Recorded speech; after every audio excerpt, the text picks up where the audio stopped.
ఇది. తెలుగుదేశం శాసనసభ్యులందరం కూడా 5 నిమిషాలు తక్కువ 9కి వచ్చి సభలు 9 గంటలు జరపాలని చెప్పి నోటీస్ ఇచ్చారు కాబట్టి మేము 5 నిమిషాలు తక్కువ 9కే వచ్చాం. ఇప్పుడు 9:10 నిమిషాలు అయింది. శాసనసభ కనీసం బెల్ల కొట్టలేదు. ఎందుకు కొట్టలేదంటే లోపల వైసీపీకి చెందినటువంటి 3 శాసనసభ్యులు ఉన్నారు. అంటే ఈ ముఖ్యమంత్రి మీద, ఈ ప్రభుత్వం మీద వైసీపీ శాసనసభ్యులకి ఏం నమ్మకం ఉందో ఈ రోజు ఈ శాసనసభ సాక్షిగా ఈ రోజు తెలిసింది.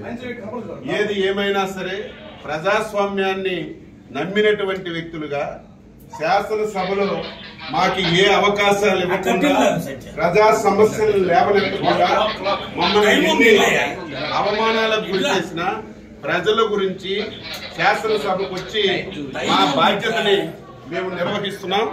ఇంత దారుణం ఎప్పుడు కూడా లేదు. 9-8 నిమిషాలు అయింది. ఇంత దారుణం ఏది ఏమైనా సరే ఈ 5 సంవత్సరాలు ఈ శాసనసభలో ఈ రాష్ట్రానికి ఉపయోగపడినటువంటి ఒక్క చట్టం కూడా చేయలేదు. ఈ శాసనసభలో ఏ చట్టం చేసినా సరే ఈ రాష్ట్ర వినాశనానికి దారితీసిన చట్టాలే చేశారు. అందుకే ఈరోజు ఈ విషయాలన్నీ ప్రజలకు తెలియజేస్తున్నాం. దయ ఉంచి ప్రజలారా ప్రతి ఒక్కరు ఆలోచించండి. శాసనసభ అంటే ఈ రాష్ట్రానికి ఒక దేవాలయం.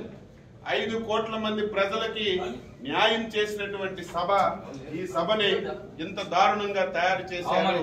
ఈ రోజు జగన్మోహన్ రెడ్డి ముఖం చూడాలన్నా, శాసనసభకు రావాలన్నా నీ శాసనసభ్యులే ఈ రోజు రావడం లేదంటే ఇప్పటికైనా సిగ్గు తెచ్చుకోమని చెప్పి ఈ సందర్భంగా కోరుతున్నాం. 10 నిమిషాలు అయింది. మేము ప్రజాస్వామ్యాన్ని నమ్మిన వాళ్ళగా శాసనసభని గౌరవించాలని 5 నిమిషాల తక్కువ 9కి వస్తే నీ అధికార పార్టీ సభ్యులు ఒక్కరు కూడా రాలేదంటే బుద్ధి తెచ్చుకో జగన్మోహన్ రెడ్డి అని చెప్పి